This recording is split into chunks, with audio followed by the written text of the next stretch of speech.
ये दोगले लोग जो हैं, ये हमारी जो पवित्र नदियां हैं उनको भी बदनाम। जहां पे ये महेश भट्ट ठरकी बुढ़ा जैसा मगरमच्छ बैठा हो उसको हम पवित्र बोलेंगे?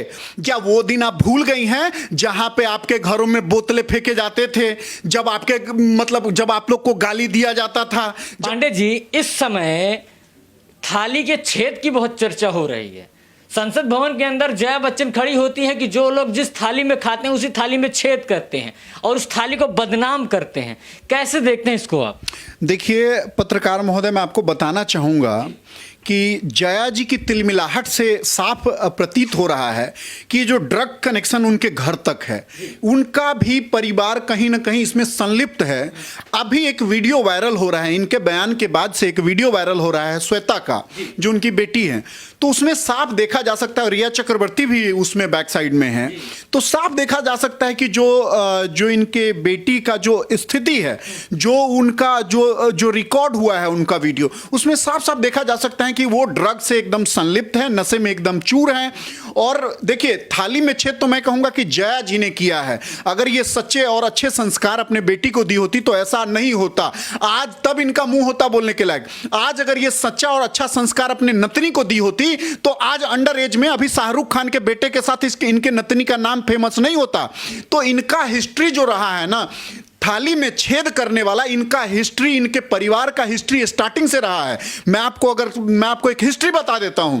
आपको यही जो अमिताभ बच्चन जी हैं, इनको कभी कोई फिल्म नहीं मिल रहा था, ये स्टार नहीं बन रहे थे, तो एक्चुअली जो इनके पिताजी के नाम पे ये जो शोहरत बटोरे, देखिए बहुत बड़े बड़े साहित्यकार थे। किसी का बेटा शेरवुड कॉलेज में नहीं पढ़ता था और बहुत बड़े बड़े साहित्यकार अंधेरे की जिंदगी में मर गए।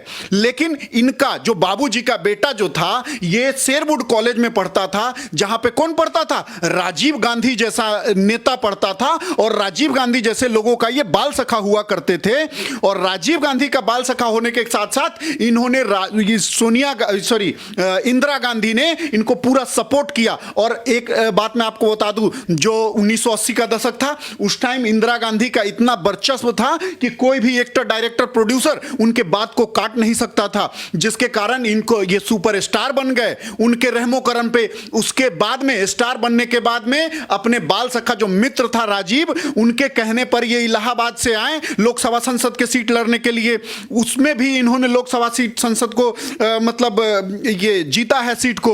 उसके बाद जब इनका बेफोर्स घोटाले में जब इनका नाम आया और गांधी परिवार का नाम आया, जब गांधी परिवार की जो लोकप्रियता थी धूमिल होती हुई नजर आई, तो ये लोग इतने तेज हैं कि राजीव गांधी से और गांधी परिवार से अपना एकदम दामन साइड कर लिया। उसके बाद जब ये दिवालिया हुए थे तो इनको 3 लोग बचाने के लिए आया। कौन लोग था? स्वर्गीय अमर सिंह जी थे, मुलायम सिंह जी थे, उसके बाद में अनिल अंबानी। आज आपको मैं बता दूं, खुद अमिताभ बच्चन ने रैली में यह स्वीकार किया कि जो मुलायम सिंह जी जो है वो हमारे पिता तुल्य हैं, अमर सिंह जी जो है हमारे बड़े भाई है। आज मैं कहता हूं मुलायम सिंह सज्जा पे पड़ा हुआ है, आज मैं कहता हूं अमर सिंह मर गया। आप आज अनिल अंबानी दिवालिया हो गया, किसी का हाल तक लेने गए नहीं। पर ये थाली में छेद करने वाले ये हैं, ये जिस थाली में खाए हैं उसमें छेद किए हैं। लोगों ने जिनको एक ने उठा करके इनको एक्टर बना दिया, महानायक बना दिया, उसको भी तुम भूल गए। चाहे चलिए कांग्रेस कितना भी घटिया और गिरा हुआ पार्टी था, तुमने अपना पल्ला झाड़ लिया। उसके बाद में जो अमर सिंह तुमको अपने घर में रखा, जो अमर सिंह तुमको स्टार बनाया, और जब इनका अफेयर, शादी के बाद जब इनका अफेयर परमान चढ़ने लगा था, तो वही इंदिरा गांधी जी हस्तक्षेप करके 2-3 केंद्रीय मंत्रियों का नाम भी है, उन्होंने क्या किया, इनके पारिवारिक मैटर में हस्तक्षेप करके इनका जो अफेयर चल रहा था उस अफेयर को बंद करवाने का काम किया है। उसके बाद भी मैं आपको बता दूं, उसके बाद भी बहुत सारे हैं राज जो अभी दफन हैं, जो अभी फाइलों में बहुत सारे राज दफन हैं। अभी भी पनामा जो कांड था, अभी भी फाइल बंद नहीं हुई है। और जो जया जी हैं, मैं आपको बता दूं, जया जी जो लोकसभा सांसद बनी हुई है, यादव परिवार के रहमो करम पे, जो हमारे रवि किशन जी हैं वो निर्वाचित है, जनता ने चुन कर लाया है, तो कम से कम इनको अपना मुंह खोलने के से पहले अपना जो उल्टी की है राज्यसभा में, उल्टी करने से पहले सोचना चाहिए कि एक मनोनीत और निर्वाचित में कितना बड़ा फर्क होता है। आप किसी के रहमो करम पे आके बैठी हुई हैं और रवि किशन भाई जो हैं अपने मेहनत से जनता के द्वारा चुन करके लाए गए हैं वहां पे। और एक बात जान लीजिएगा, रवि किशन ऐसा आदमी है कि रवि किशन वो महंगे स्कूलों में नहीं पढ़ा हुआ है आपके बेटे की जैसे, लेकिन रवि किशन ने अपने दम पे बॉलीवुड ये भोजपुरी इंडस्ट्री खड़ा की है, अपने आप को वहां का स्टार बनाया है। और आपके तरह घर में बैठ के भाषण नहीं देता है। रवि किशन के एरिया में जाके देखिए, एक एक गांव में, एक एक जिला में अपने एरिया में घूमता है और मेहनत करता है। आपके तरह नहीं यहां पे आके भाषण दे देगा एक और जबरदस्ती कुछ भी, मतलब जो जनता के भावनाओं से खेलने वाली कोई भी बात कर लेगा। लेकिन जिस तरह से पांडे जी आप बात कर रहे हैं, जया बच्चन के समर्थन में तापसी पन्नू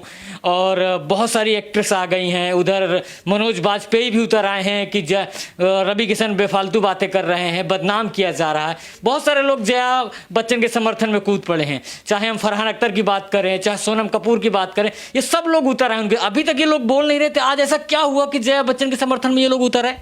आपको मैं एक एक नाम के साथ गिनवा दूंगा, आपने जितनों का नाम लिया है।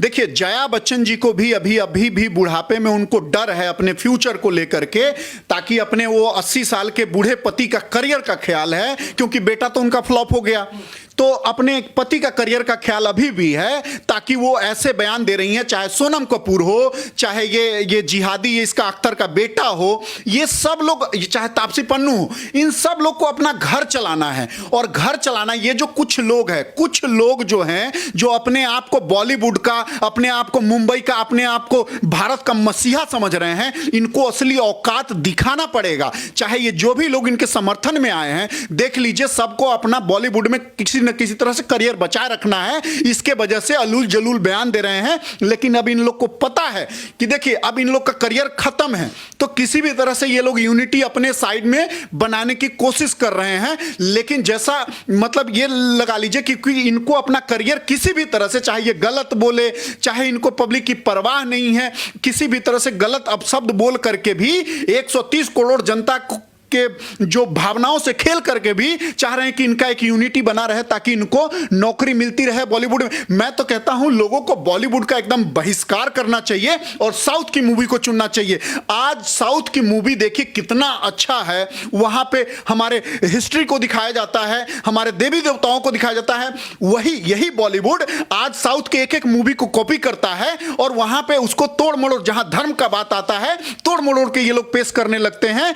आज से पहले 70-80 के दशक तक देखिएगा, जो बॉलीवुड का इस्लामीकरण जिस टाइम नहीं हुआ था, उस टाइम कभी भी कोई संकट मूवी में आती थी तो एक नारी अपने हाथ पे दिए लेकर के भगवान के पास जाती थी और वो दृश्य दिखाया जाता है और उसके बाद में हीरो के अंदर प्राण। अब क्या होता है, अब उसमें एक अजान का आवाज पीछे से सुनाई देगा आपको, एक स्पेशल समुदाय से रिलेटेड कुछ झंडा दिखाए जाएंगे, कुछ या अल्लाह वो अल्लाह किया जाएगा। तो ये सब, ये एक तो इस्लामीकरण हो गया और इनको अपनी ध्रुवीकरण बचाए रखना है, अपनी दाल रोटी किसी तरह से चलाना है, तो ये कुछ भी बोल रहे हैं। लेकिन अब इन लोग की औकात दिखानी बहुत जरूरी है, देख लीजिए, और दिखा रहे हैं। आज हमारे कंगना रनौत बहन के सपोर्ट में पूरा भारत खड़ा है।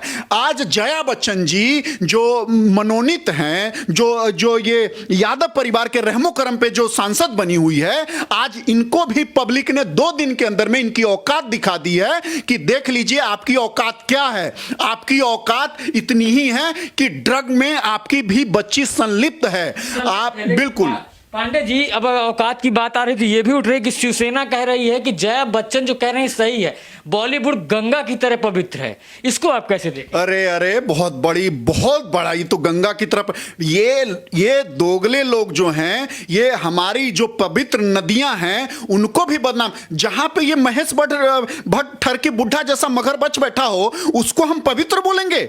जहां पे वाइफ स्वैपिंग का कार्य चलता हो, जहां पे ये लोग अपने बेटी और बहन में फर्क नहीं देखते हो, यहां पे ये लोग बोलेंगे? ये देखिए, ये लोग खुद संलिप्त है और खुद इसी में ये ये लोग इसी में हाथ धोने वाले लोग हैं और इसको कलंकित करने वाले यही लोग हैं। ये पूरे बॉलीवुड को जो ये बकवास कर रहे हैं, जो इनके समर्थन में आ रहे हैं, बॉलीवुड को कलंकित करने वाले यही लोग हैं। चाहे वो जौहर हो, ये लोग तय करते हैं कि हम कौन सा फैशन फॉलो करें और हम क्या ट्रेंड करें, लेकिन इनको औकात बतानी होगी, इनको बहिष्कार करके इनका, कि अब हम तुम्हारा कहा नहीं मानेंगे, अब जो फैशन होगा अब हम डिसाइड करेंगे तुम्हारे। आज हो रहा है। इससे बहुत खुशी की बात है, जो 2-3 मूवी आई है इनको इतने डिसलाइक मिले हैं ना कि इनको इनकी औकात दिख गई है। और करण जौहर ने साफ साफ डिक्लेयर किया है कि जो अब उसकी आने वाली मूवी थी सबको अब नहीं लाएगा, क्योंकि उसको उसकी औकात दिख गई है। वो पहले चिल्ला रहा था ना कि हम भाई को लाए, भतीजा को लाए, हमारी मर्जी, हमारा पैसा ले आ। अब कहां चला गया तेरा पैसा? अब तेरी औकात तुझे दिख गई कि अब लोग तुझे सर पे नहीं अपने जूते के नोक पे रखेंगे। तो अब ये लोग जो है, जनता है, जाग चुकी है। अब मणिकर्णिका के ऑफिस से मूवी बनेगा और राम जन्मभूमि पे मूवी बनेगा और कश्मीरी हिंदुओं पे मूवी बनेगा, और जिस दिन उसका प्रोमो रिलीज होगा उस दिन वो मूवी हिट होगा। और तुम लोग अपने पिछवाड़े का दम लगा लो, तुम लोग का मूवी नहीं चलेगा। पांडे जी, गंगा की तरह पवित्र नहीं है आपके कहने का मतलब? आप कैसे ये डिसाइड कर सकते हैं कि बॉलीवुड एक गंगा की तरह पवित्र है? ये बिल्कुल 100% असत्य है। इसमें 1% भी सत्यता नहीं है। जहां पे महेश भट्ट जैसा ठरकी बुड्ढा जो अपने बेटी तक को नहीं छोड़ता है और बेटी से लिपलॉक करता है और बेटी से शादी करने तक के लिए तैयार था, लेकिन वो तो जनता है जो इसको जूते मारे तब जाकर के ये होश में आया। उसके आप दीपिका पादुकोण जैसी गंध, जहां पे विजय माल्या बाप से मतलब अफेयर रहा है, वहीं पे सिद्धार्थ माल्या उसके बेटे से भी अफेयर करता है। तो ऐसा है बॉलीवुड का घिनौना चेहरा। और ज्यादातर जो स्टार हैं, आप देख लीजिए, किसी का 2 शादी, किसी का 3 शादी, चाहे आप आमिर खान को ले लीजिए, एक हिंदू से एक मुस्लिम से। तो ये लोग जो हैं, ये कलंक है बॉलीवुड में। एक AIB नाम का एक गंदी नाली है जहां पे ये सारे स्टार जाके अपने मुंह से जहर उगलते हैं। और मैं तो कहता हूं कि वहां पे बॉलीवुड में सिर्फ लड़कियों को नहीं लूटा जाता है, लड़कों को भी लूटा जाता है। और करण जौहर जैसा दोगला इंसान है वहां पे बैठा हुआ जो लड़कों को लूटता है। और सिर्फ करण जौहर ही नहीं, करण जौहर जैसे बहुत सारे म्यूजिशियन हैं, बहुत सारे डायरेक्टर हैं जो लड़की लड़का सबको लूट रहे हैं। तो मैं यही कहूंगा कि बॉलीवुड गंगा की तरह साफ नहीं है। बॉलीवुड हमारे और आपके घर के नाली की तरह है, जहां पे गंदा है, जहां पे गंदगी के कीड़े हैं, वहां मौजूद ये स्टार जो हैं वो गंदी गंदी नाली के कीड़े हैं, जो वहां पे बीमारी और बहुत सारा देश विरोधी चीजें वहां पे फैला रहे हैं। तो आज शिवसेना फिर ये क्यों कह रही है कि जो जया बच्चन कह रहे हैं वो सही है? एक्चुअली शिवसेना को अब अपने पैरों तले जब जमीन खिसक रही है, जब दिख रहा है उनको कि पूरा देश में हमारे ऊपर थू थू हो रहा है। छोटा ठाकरे घर से निकल के कह रहा है पिताजी बारिश हो रही है, उनके पिताजी कहते हैं नहीं बच्चे, हमारे पूरा देश हमारे ऊपर थूक रहा है। तो आज ये अपने जो पैरों तले जमीन खिसक रही है, उस जमीन को बचाने के लिए ये जाके नीच से नीच में मिल रहे हैं, कीच से कीच में मिल रहे हैं, और जाके उसी गंदी नाली में मिल रहे हैं, ताकि वहां के पब्लिक, कम से कम पूरा देश तो साथ में है नहीं, तो कम से कम वो बॉलीवुड जो भांड है वो उनके साथ मिल जाए और किसी तरह से उनका साख बच जाए। लेकिन अब आपका साख नहीं बचने वाला है। जिस हिसाब से आपने मुंबई पुलिस को खरीदा तब भी थू थू हुआ, आज जिस हिसाब से आपने BMC खरीद करके आप कंगना बहन का घर तुड़वाए हैं, अब तो पूरी तरह से नंगे हो चुके हैं। अब बचा लो अपना इज्जत, आपका इज्जत नहीं बचने वाला है, क्योंकि जो आपने 130 करोड़ जनता के साथ किया है, अब वही जनता आपके साथ वही गेम खेलेगी। अब आप कर लो क्या कर सकते हो। जया जी से मैं कहना चाहूंगा, क्या वो दिन आप भूल गई हैं जहां पे आपके घरों में बोतलें फेंके जाते थे, जब आपके मतलब जब आप लोग को गाली दिया जाता था, जब आपके घर में ईंट फेंके जाते थे, तब आप भूल गए?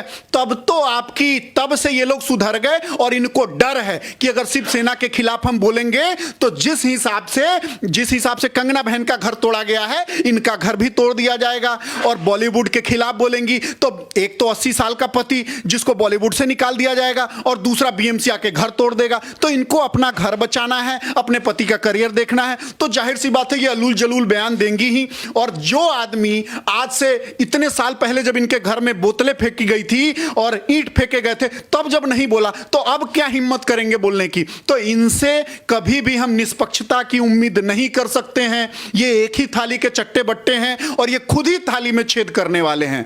तो इनसे कोई हमें न्याय की उम्मीद नहीं करनी चाहिए।